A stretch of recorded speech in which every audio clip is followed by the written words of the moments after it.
Hey, our gold expert is with us. I have deemed him that. He didn't volunteer for this, but I just made him that. Yeah. Jonathan Awde is the president, CEO, and director of a company called Dakota Gold Corp. They are publicly traded under the stock symbol DC. Of course, they've got a number of things going on. He's been so busy the last 3 weeks, and he's got a lot to catch us up on. We'll talk about the gold market in a minute, but Jonathan, first of all, welcome back, and catch us up since the last time we talked to you, pal. Yeah, I got back late last night from 2 gold shows in Colorado that happen every September, the Precious Metals Summit in Beaver Creek and the Denver Gold Show in Colorado Springs.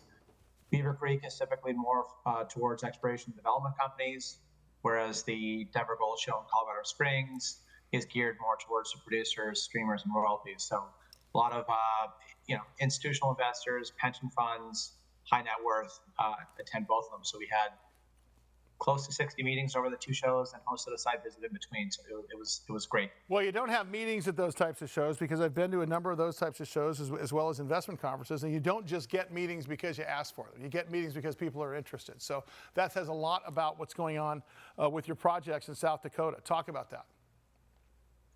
Yeah, so it's really exciting. So as I've said before, we have this project that is contiguous with the Homestake mine in Leeds, South Dakota. We've made 2 significant discoveries over the last year, and we're drilling them off now. And we think this is a very large endowment, a lot of upside. And again, this still to this day, this was the largest mine in the history of the U.S. Wow. And was a globally significant gold asset. So, and we're drilling on private ground. There's been a very strong narrative, about how challenging permitting can be in the U.S. And yes, there are certain states or counties that can be very challenging, but really when you look at permitting on U.S. Forest Service or BLM, that can add years to the permitting timeline. Whereas if you're permitting on private ground, it can be a more advantageous timeline to get a permit. So everything we're doing now is on private ground. John, I have a question for you. So when you strike gold, you start to pull it out of the ground. Where do you put it? Yeah, exactly. What happens next? What do you do with it? That's a great question, because I've heard things about spectral mining, pulling it out of the ground, tailings. Like, give us the process. Let us behind the curtain. How does this sausage get made until Mike gets his gold horn that he tries to wear out to nightclubs at night?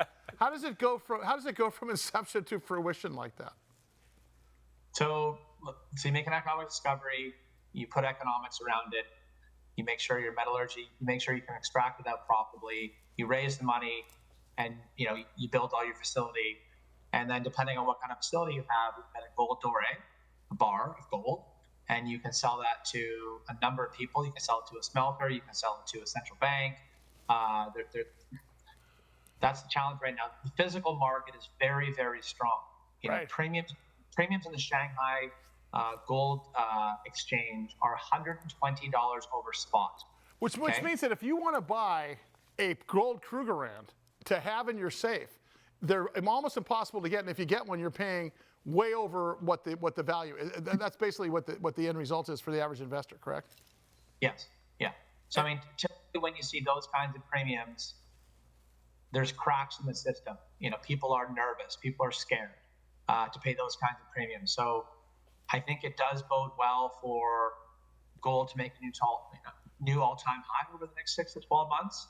But I think it's really, as I said before, I think it's remarkable that gold is actually held in there when priced in U.S. dollars. When you look at gold in almost any other currency. No question. I mean, that point should not be, that shouldn't go over anybody's head. That is an incredible point with respect to, in comparison to the U.S. dollar. I mean, you really have to make that point more often than not. I got to talk to you about the drilling results that you talked about the last couple of times. I got a couple of emails. Can you repeat again how things are going in terms of results and such?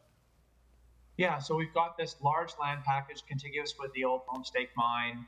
Our proof of concept, what we were looking to accomplish last year when we started drilling here, was to find this mineralized Homestake formation, the same kind of host that Homestake was mining for 125 years. So we found that, and then we had people say, well, is this like what Homestake was mining? Is it similar? Is it exactly the same? It's exactly the same. So there were 9 ledges that were mined, 9 gold zones. 40 million ounce of gold. We think that our discovery is analogous to a number of the ledges that were mined. Still very early days. And I think one of the really interesting things that's happened, we made a new discovery in a different rock type, a younger rock type that typically sits on top of this homestake formation. And it's early days, but we can trace it for almost 11,000 feet north-south. So we're going to start to define and try to put some dimensions around that. We think it's a really significant discovery, and really, excited that with every drill hole we drill, we have an opportunity to hit both kinds of mineralization. Sure. So really, really excited. Jonathan, what catalysts are coming up for the company? Drill results from our Maitland project, both in this tertiary epithermal, this more shallow discovery, and then the deeper, potentially higher risk, higher reward homestake formation. And then at our Richmond Hill project, which is the other project we're currently drilling, we had our biggest drill intercept there a few weeks ago. Wow. Where we drilled underneath this oxide and really opened up a whole new opportunity, a whole new target horizon. So really 3 catalysts for the market. For those of you that aren't familiar with Pierre Lassonde was a company builder. He bought in a company called Franklin, Nevada, the royalty over Goldstrike. Mm-hmm. So for a $2 million investment, it's paid out, I think, $3.5 billion. Yeah, I was going to say $3.5, $4 billion so far. It's really, it's kind of legendary, not mythical, but legendary. Hey, I have to ask you before I let you out of here today.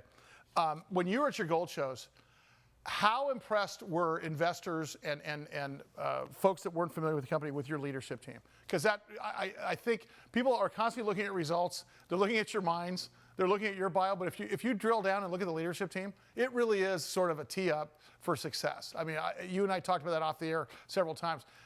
Somebody had to have commented on you have an all-star sort of team over there. Yeah, so I think Steve O'Rourke, one of our co-chairs, Steve ran global exploration for BHP Petroleum. I mean, this is a guy that had multi-billion-dollar budgets, managing hundreds of people. I think at one point he had 300 direct reports, something ridiculous like that. Yeah. And then Bob Quartermain, renowned company builder, built Silver Standard from a $2.5 million company to $2.5 billion. It's called SSR Mining. It's a $4 billion company today. And then Pretium, in my opinion, more exceptional because acquired it for $350 million. It sold for $3.5 billion, and first gold pour from discovery in under 7 years. Nothing like getting a bunch of good guys around you that know what they're doing, right? Yeah. It's like with the band. I got to tell you, I don't know what that means, but Hey, Jonathan, we can't wait to continue here with you.